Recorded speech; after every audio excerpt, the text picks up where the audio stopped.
Halo teman-teman semuanya, kembali lagi di Gerbang Misteri.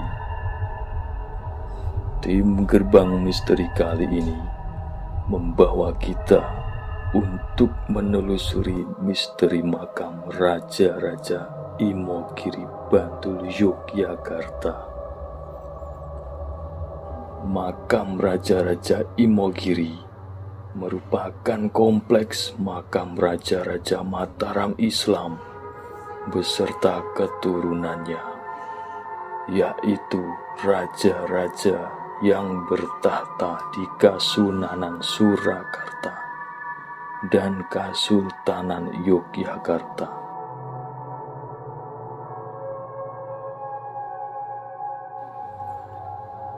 Makam Raja Imogiri sendiri dibangun pada masa pemerintahan Sultan Agung, sang penguasa Kerajaan Mataram Islam.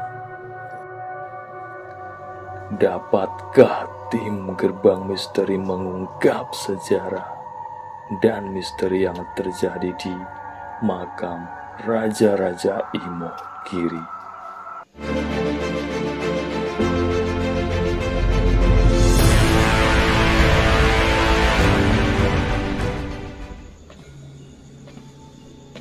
Oke teman-teman, selamat malam teman-teman. Assalamualaikum warahmatullahi wabarakatuh. Saya doakan semoga teman-teman tetap dalam lindungan Allah Subhanahu wa Ta'ala gitu teman. Dikasih kesehatan, dikasih kesempatan, dikasih rezeki yang banyak dan barokah teman-teman. Oke teman-teman, kita malam ini berada di makam Raja-Raja Imogiri teman-teman. Kita lihat sampai turangnya teman-teman. Ini makam Raja-Raja Imogiri yang berada di Imogiri Bantul Yogyakarta teman-teman. Kita kuat lagi lah teman-teman. Informasi lebih lanjut kita jalan-jalan dulu teman-teman. Oke.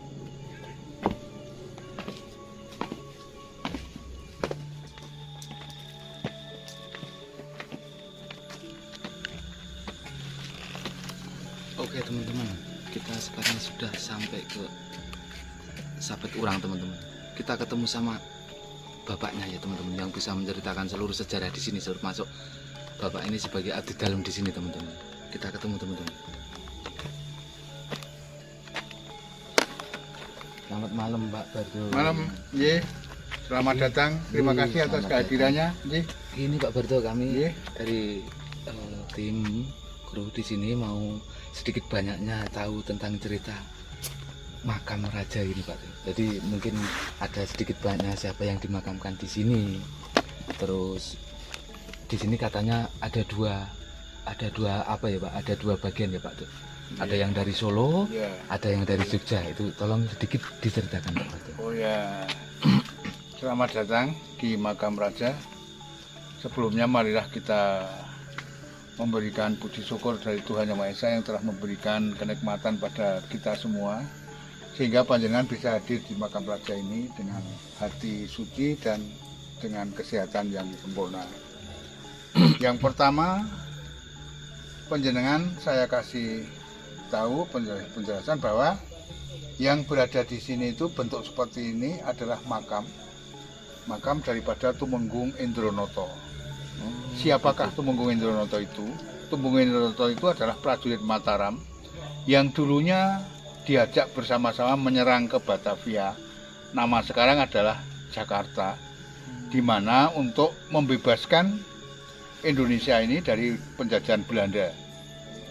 Dalam penyerangan ke Jakarta tersebut, sejak zaman dulu itu tidak ada kendaraan kecuali jalan kaki. Semua prajurit untuk menuju ke Jakarta itu harus beristirahat paling tidak 4-5 kali. Nah setelah itu Tumenggung Indronoto ini berbalik pendapat bahwa lebih baik saya ikut Belanda. Nantinya kalau saya ikut Belanda akan mendapatkan sesuatu yang sesuai dengan keinginan saya. Mungkin jadi bupati, mungkin jadi raja, mungkin dan lain sebagainya. Akhirnya ini berbalik memihak kepada Belanda, dan ketika itu mengatakan di mana lumbung-lumbung pangannya Mataram, sehingga semua peristirahatan, semua lumbung-lumbung itu dibakar oleh Belanda. penyerangan Mataram 3 kali ke Batavia gagal karena ulah Tumenggung Indraloto ini. Gitu ya, Pak. Setelah Tumenggung Indraloto ini ketahuan oleh prajurit Mataram, lalu dihukum pacung menjadi 3, kakinya ditanam pada belumbang itu, kolam itu di bawah kolam, ini badan sama tangan, kepalanya di bawah gapura itu. Dimaksudkan oleh raja agar supaya selalu diinjak-injak oleh pengunjung ketika beliau mau sowan ke Sultan Agung. Akhirnya terjadilah grepes-grepes seperti ini karena untuk keset dan diinjak-injak. Begitulah riwayat daripada makam ini yang pertama. Terus yang untuk selanjutnya Pak, untuk yang makam di dalam Pak, mungkin Untuk yang selanjutnya makam di dalam, tadi panjenengan sudah melihat makam Yogyakarta dan Iya. Surakarta. ya Dari 5 pintu lagi, panjenengan akan jumpa makamnya yang sebutnya bahasa Jawa saja, ingkang minulya, ingkang wicaksono, Sayyidin Panatagomo Kabratula Senopati Ngaloka ini sebutannya. oh, Panjenengan dalam Sinuwun Sultan Agung Prabu Hanyokrokusumo. Yang dimakamkan di Kedaton Sultan Agung ini adalah Sultan Agung Prabu Hanyokrokusumo, Amangkurat Mas, Amangkurat Admiral, Dalang Soponyono, Sinden, dan Garwa Dalem Kanjeng Ratu Batang. Mengapa Sultan Agung itu memilih makamnya di sini? Perlu panjenengan ketahui bahwa makam Sultan Agung ini lain daripada yang lain. Karena apa? Makam tersebut sebelum panjenengan hadir ke makamnya 50 meter lagi sudah menghirup hawa, sudah menghirup wangi. oh bau-bau Ya, gitu, Pak. kodrat Allah, kodrat Tuhan itu makam Sultan Agung baunya wangi. Tetapi perlu panjenengan ketahui menurut winasis cerita yang dulu bahwa Sultan Agung ini masih siswa Sunan Kalijogo yang terakhir. Kalau beliau Jumatan ke Mekah bersama Sunan Kalijogo, sampai dengan Sultan Agung ini kepengen dimakamkan di Mekah. Namun Sunan Kalijogo tidak memperbolehkan.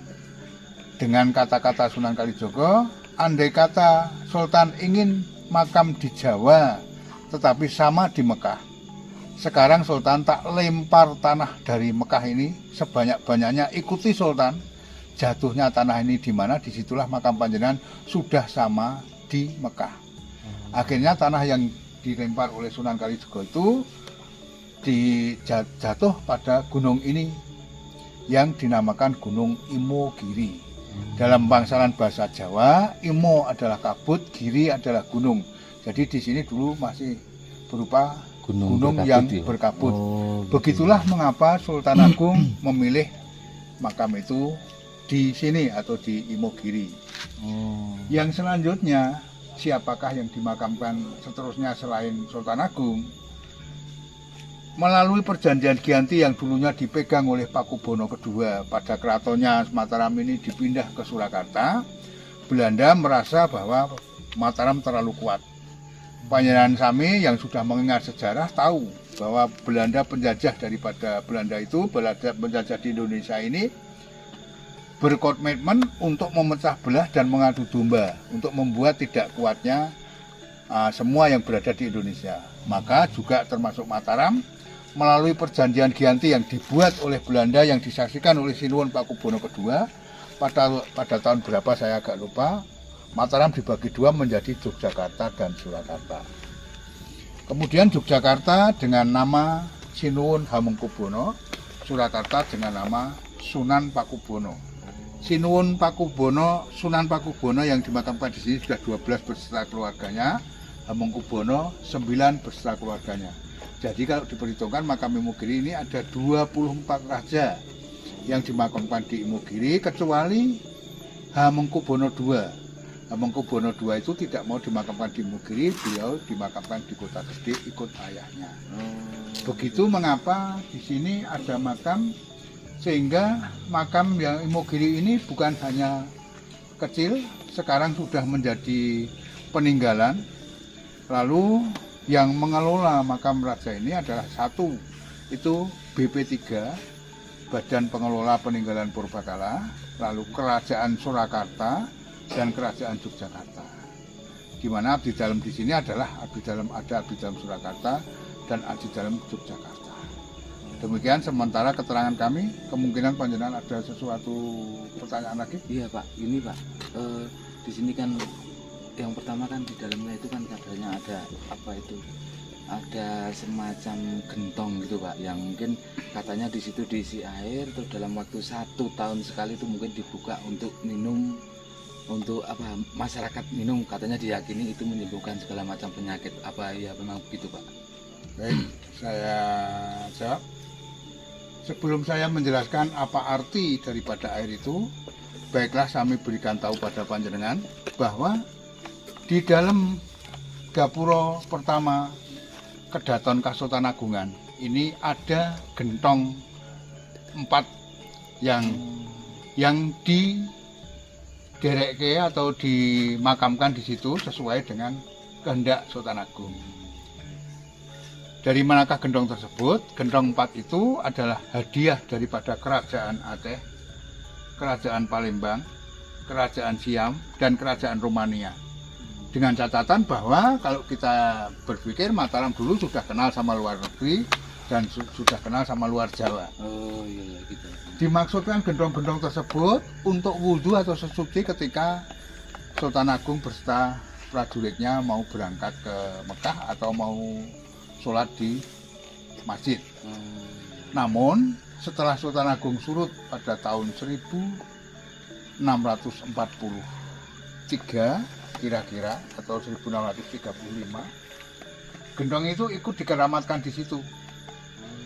Lalu diberikan nama, yang satu adalah Nyai Siem beserta Kiai Mendo, yang satu adalah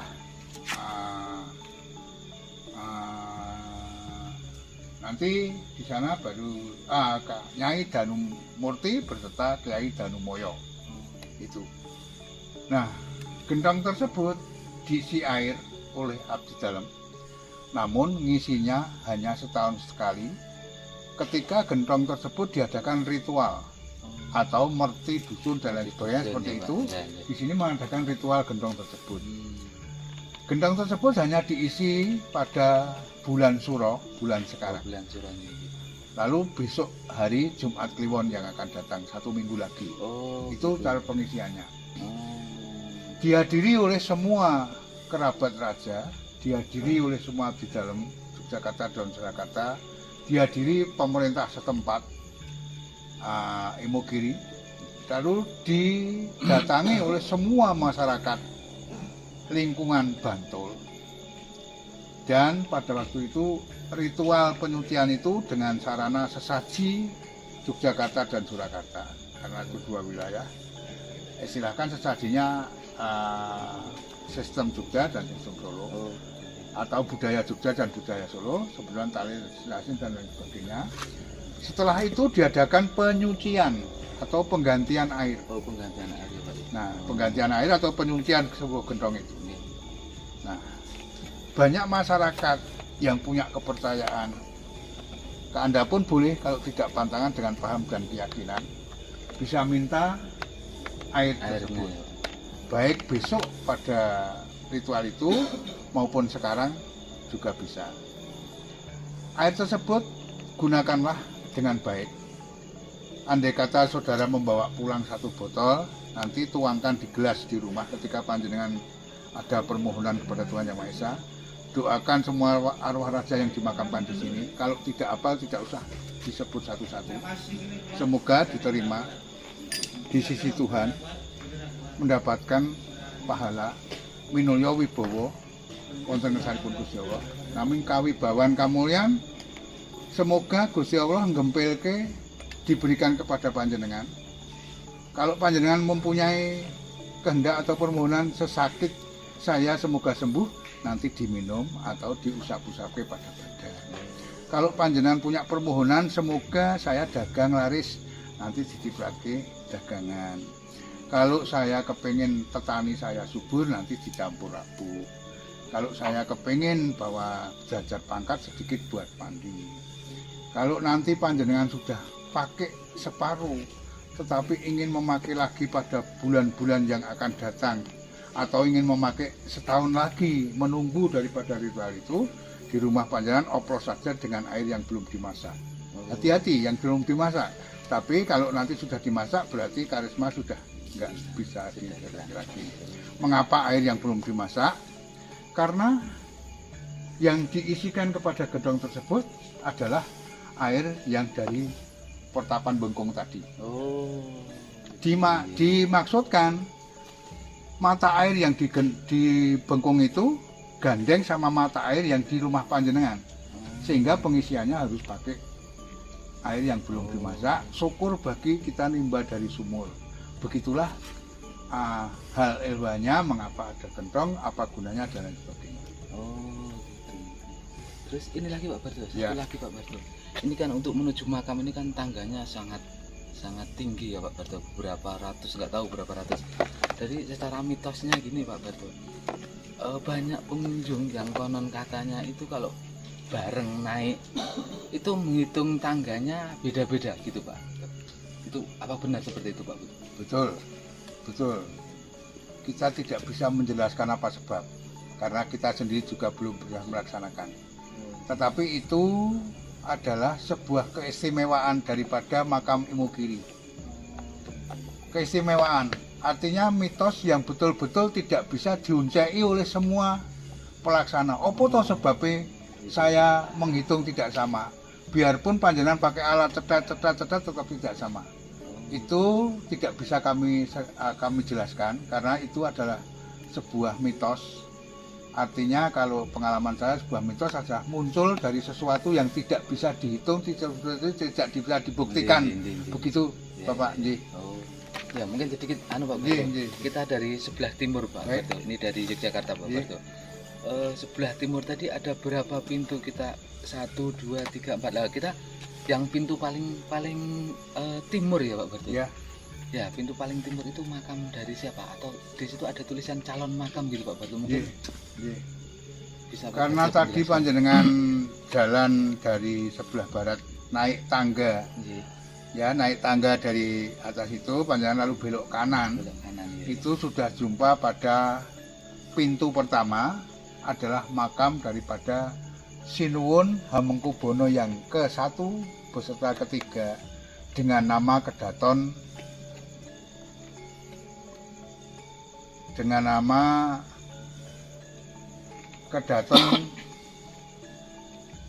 sebentar, dengan nama Kedaton Kasuwargan nama kedatonnya. Nah, Kasuwargan itu dari apa kita tidak tahu. Lalu yang kedua itu adalah ada pintu, tadi pintu masuk, karena kita tidak bisa masuk pada hari ini. Tadi ada pintu masuk, itu adalah pintu masuk makam daripada Sinuwun Hamengkubuwana yang ke-4, ke-5, ke-6 dengan nama Kedaton Besiaran. Lalu yang pintu sebelah lagi, pintu ketiga dari sini, itu ada makam daripada Sinuwun Hamengkubuwana yang ke-6, ke-7, ke-8, ke-9. Itu adalah dengan dinamakan Kedaton Saptorenggo. Setelah Hamengkubuwana ke-9 turut di situ, ternyata tempatnya sudah penuh, maka pemerintah daerah Yogyakarta mempersiapkan makam yang tadi panjenengan lihat yang putih yang lebar adalah itu makam calon makamnya Sinuwun Hamengkubuwana ke-10 dan seterusnya. Sekarang makam tersebut belum isi, masih kosong.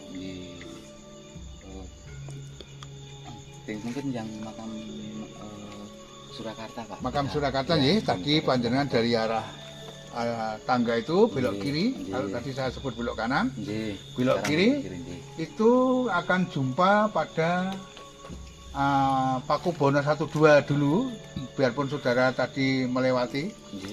Itu Pakubuwana 1-2 itu berada di sebelah sampai Turang dengan nama kedatonnya juga Pakubuanan. Lalu sebelah tadi ada lagi pintu dan makam daripada Sinuwun Pakubono yang ketiga, keempat, kelima. Itu yang disebut Kedaton Kasuwargan Surakarta. Tadi Kasuwargan Yogyakarta, lalu itu Kasuwargan Surakarta.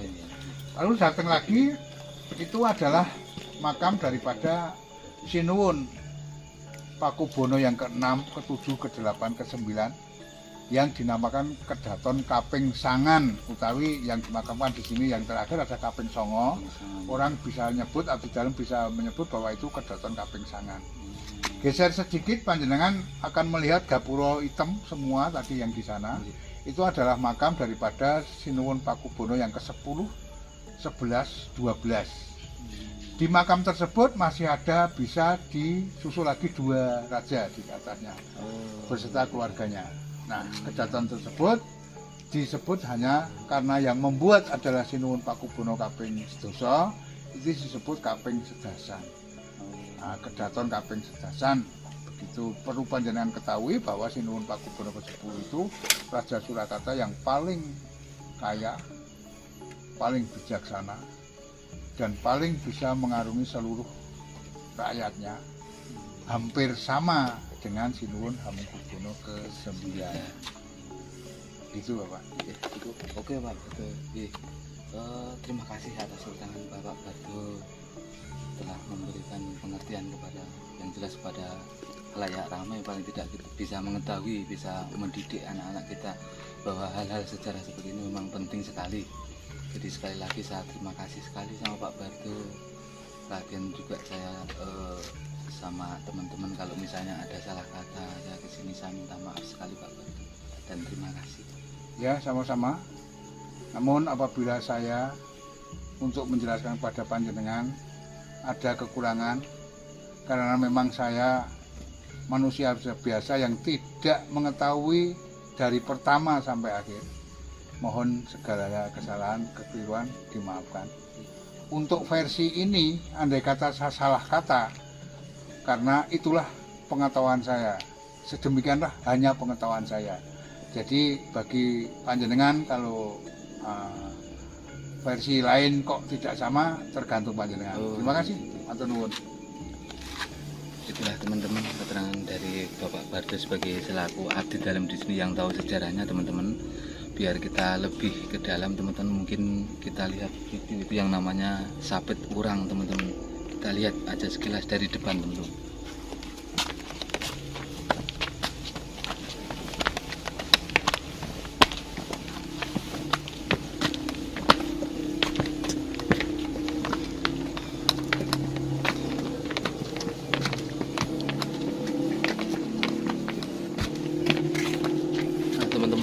Yang dinamakan Sapit Urang teman-teman, ada di sini teman-teman, yang dinamakan Sapit Urang teman-teman.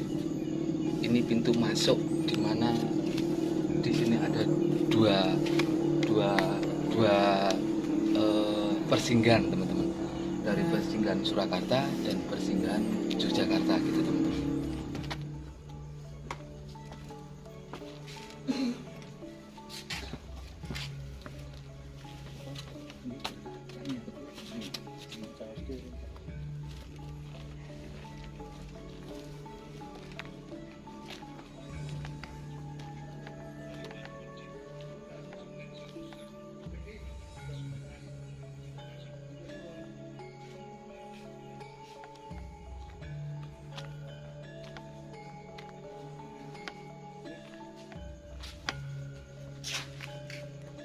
Kalau panjenengan mau naik, tapi harus lepas sepatu, terbatas pada tangga ini, tidak boleh ke kanan, tidak boleh ke kiri.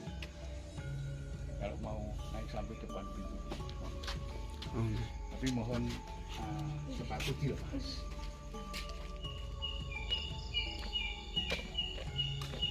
Begitulah teman-teman sejarah makam Raja-Raja Imogiri teman-teman. Kita sudah menyusuri bersama Bapak Abdi Dalam teman-teman. Sudah diceritakan segala macam yang ada di sini gitu teman-teman. Jadi sekali lagi saya mohon teman-teman sugarapnya yang banyak teman-teman, jempol, loncengnya jangan lupa dibunyiin teman-teman. Kita gali terus sejarah yang ada di sekitar kita teman-teman. teman-teman sukaratnya teman-teman. Assalamualaikum, saya minta maaf seandainya ada salah kata teman-teman. Assalamualaikum warahmatullahi wabarakatuh.